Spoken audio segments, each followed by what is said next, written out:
Welcome to Health Exposure. I'm your host, Kurt Hill, and Health Exposure is a show that deals with alternative healing, massage, cooking, all sorts of things that deal with making you a better person.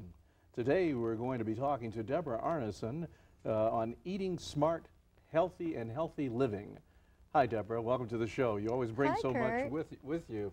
Thanks for having me. Well, absolutely. My goodness, you've been eating smart and living healthy, and you're ready to tell us, huh? I try hard. Well, that's good. That's good. Deborah, I have some questions for you. And Sure. they're so potent, I even wrote them down. All you right. ready? Well, let me have them, Kurt. I'm ready. I can handle this. All right. How do you teach people to eat smart and live healthier? Well, you know, Kurt, it's a problem in today's world because we're all so very busy, and because of that, people just don't take time to take care any longer. We take care of our kids, we take care of our mates, we take care of our business, we take care of our lives, but we don't take care of ourselves. And then eventually people begin to break down. You know, they feel chronic fatigue or fatigue inset. You'll find that people come to me often, and I see people constantly complaining about the fact that they can't cook, they eat out all the time, there is no time for anything, they don't take time to take a bath, they don't take time to really go to the bathroom, you know, they don't take time to do a lot of things. So you're not saying we should cook while bathing, are you? No, or in the bathroom. But nonetheless, what we show people, or what I show people in my practice, is how to incorporate some very simple steps into a healthy lifestyle, thereby managing their life better. And there are some things you need to do. You do, however, need to take a little bit of time and do some very short-term planning. So I show people how to do that, and they can do that, and it really depends on how badly you want it. Oh, I see. Okay. Let's get into some specifics, if All you right. will, okay? What are the basics regarding nutrition, for example? What are macronutrients? Macronutrients are things like proteins, fats, and carbohydrates. But we don't stop right there. I hope everyone's kind of listening to this, because proteins are segregated into different classifications. There are what we call the good, the bad, and the uglies. Fats are segregated into different groups as well. We have the good, the bad, and the really uglies, you know, the horribly not so good for you. And then we have carbohydrates, which are also known as what we call the muscle building, you know, the doughy carbohydrates and the super doughy carbohydrates. So we talk about that a lot. And what I'd like to expound on is, first of all, proteins. What are they? What do they do for you? And what proteins are best for you? I think most people today eat chicken, right? A lot. How about you? We hear a lot of that, either fish or chicken or... Well, not enough people eat fish, actually. Let's classify proteins first. There are the lean, which are the very good for you. There are the ones that are not so lean, which are the medium fat proteins, and those would be our lower cut, you know, beefs and burgers you get at McDonald's and things like that. They have a moderate amount of fat. You have maybe 25 to 35 grams of fat per serving with those. On the lower lean ones, you've got about 12 grams of fat. Most of those fats are saturated unless they're fish. And then you've got the very high fat and the truly ugly proteins, and those, of course, would be our ribs and our bacon and our salamis and our sausages, which are triple the amount of fat. And if you eat, like, you know, a patty of sausage, you're looking at approximately, or two patties, I should say, about 40 grams of saturated fat. So that's really primarily fat. It has very low nutritional value. We also have to talk about the biological value of a protein. Have you ever heard of that? No, actually not. Okay. The biological value is the quality of a protein. In other words, it's not just, you know, let's go eat a burger. Let's see what the quality of that meat is and what it does for my body.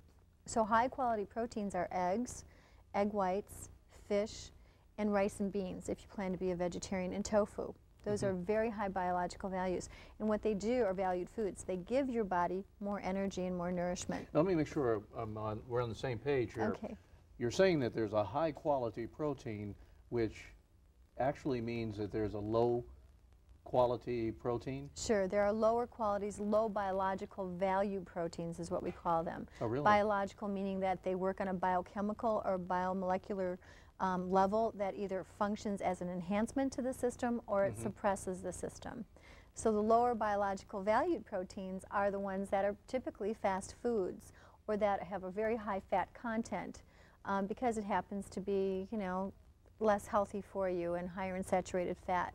So it's given like the substandard classification. That's so very important because you hear often people saying that they need more protein, probably never even considering the fact that the protein they're getting may be a low quality. So that's Right. That's interesting to note. I have more questions. Let's Sure. see.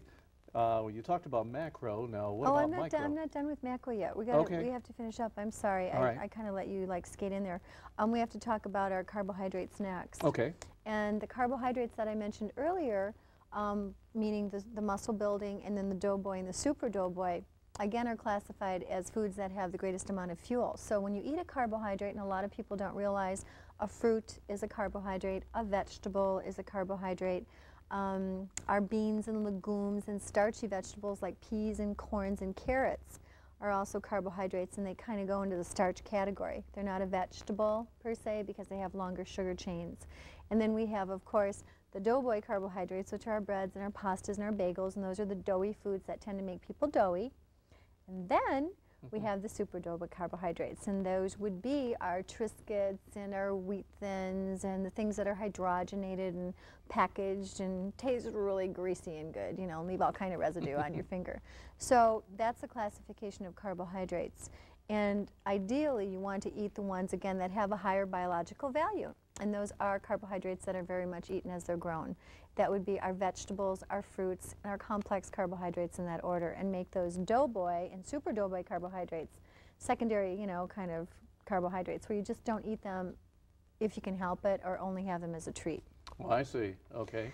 Then we've got fats. So now in the fat kingdom, we have lots of fat in America, but we have here what we call the good, the bad, and the uglies. And the good fats are fats that people really don't eat enough of and completely avoid altogether.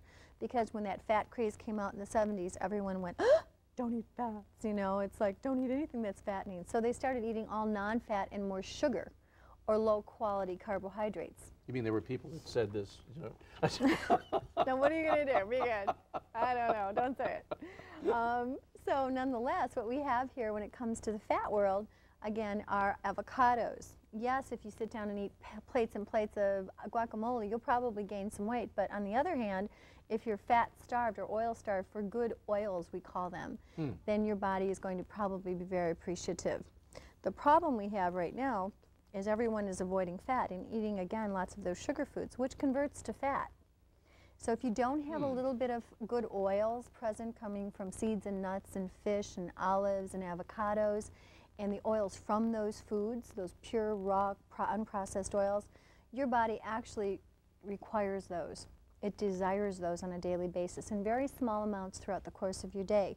And if you eat those in combination with the right amount of protein and kinds of proteins and the right amount of carbohydrates and the right carbohydrates, you can actually encourage your body to rapidly burn fat and to build muscle.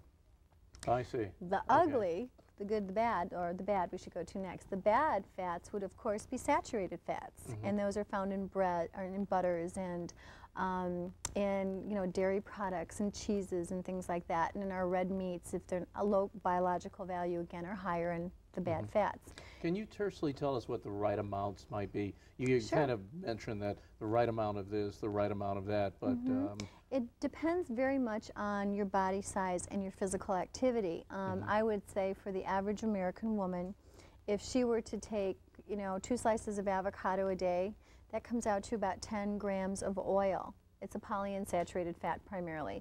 And if she were to eat a small handful of seeds or nuts like sunflower seeds and, you know, maybe 6 almonds or something like that, you're looking at another 5 grams of fat. That's 15. oh my goodness. Now, 30 and below is considered a very low-fat diet. I find people lose tremendous amounts of fat when they do about 25 to 45 grams of oil a day. But it's where it comes from that makes you burn fat stores. It's not how much you eat. It's how much you eat of what that will help you to burn. The one thing people need to know about out there, our listening audience really needs to know about hydrogenated fats, and I'm very much against them. And hydrogenated fats are actually a chemical process that was created in the laboratory back in the 30s by a chemist who was hired by the government to take soybean oil and to move it into a very soluble form that was very stable under heat and high temperature and long durations of time. So they took soybean oil, which was used as transmission fluid in cars, into the lab, and they changed the molecular structure by taking out some of the bonds, the unsaturated and saturated, and they added hydrogen bonds to that.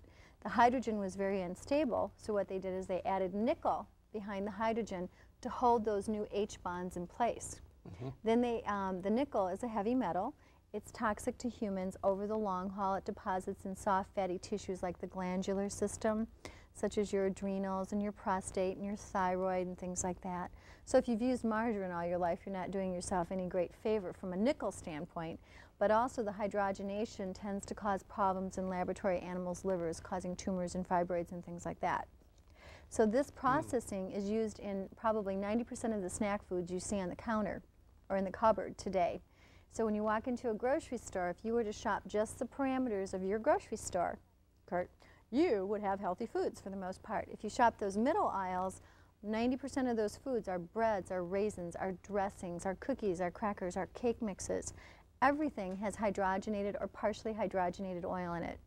I tell people if you see that on a label, take that package, put it back on the shelf and get rid of it. Don't even buy it. That's appalling. Well, it is appalling. Transmission fluid? Well, that was the original constituent of a hydrogenated product. It was for transmission fluid. The chemist who assisted the major company that did this pharmaceutical transference of this oil was on my show about a year ago, and he said if he had known and his boss had known at that time that the government was going to take hydrogenation and use it in food products, they never would have created it. It was not meant to be consumed by humans. But what it does, that hydrogenation keeps a product on the shelf for like 3 weeks to 6 years in some cases. Anything that can sit on a shelf for 2 weeks or 6 years without a little pest chewing on it or growing mold or some kind of fungus is not a live food. Therefore, why would you eat it? Why would you eat it? See what I'm saying? So, that's right. You know, we're coming kind of back to center here. I mean, this society has become a fast food fanatical society. And people have always looked for quick fixes. Well, we're realizing quick fixes don't work anymore. So it means there has to be just a little bit of forethought into what you put into your system. And what you put into your body will either reap great rewards for you, or it will turn around to be your little curse, you know, or your little devil's like biting the tush, so to speak. So that's what macronutrients are. We're talking about proteins, carbohydrates, and fats and oils, and the classification of those 3 food groups within the macronutrient world. I see. I see. Long story for a short question, but wasn't it? It's so necessary to find out these things. We think we know, and we think we're being protected because there are so many government standards, we think. And we see these things when people are telling us on other consumer shows to just read the ingredients. Right. And you read them and you say, okay, fine, here are the ingredients and I'm safe, but we don't know the history. And you always bring so much good knowledge that we can extrapolate from and to save people. Your comment there is interesting, Kurt. You said, you know, the government has standards. And, you know, in all fairness, the government or the food industry and agribusiness has grown so very quickly, there is no longer time for the government to stay abreast or on top of what's going on in that industry. Regulations are passed very quickly. There's not enough, you know, money. There's not enough time. You know, big business has a lot of power in Washington. They can push through things very quickly, or different bills, you know, or approvals very quickly. And that's something to be aware of as a consumer. That's why I tell people, just a sidebar, you know, stay away from a drug or medication that hasn't been on the market for 5 years, because in essence you are a bit of a guinea pig. You know, you are one of those people that comes back to your doctor after taking that drug or medication saying, I get terrible headaches. He writes the company, tells them that you've had these symptoms, it goes in the PDR, the physician's desk reference. So it's the same with foods. If there's something new on the market, like those new fake fats, forget it. Let everybody else be the guinea pig, you know? I mean, that's kind of my attitude about it. You're not using my body to test this thing on the market. So. Micro. Oh, micronutrients. Those would be vitamins and minerals. Okay. Vitamins and minerals are found in foods. So no good, bad, and ugly here, right? It just no good, bad, and ugly here. You know, a lot of people ask me, can I take too much of a certain vitamin? If you take too much of a water-soluble vitamin, which would be the C family and all the Bs, B1, B2, B6, B12, and folic acid, you flush them out. You know, vitamin C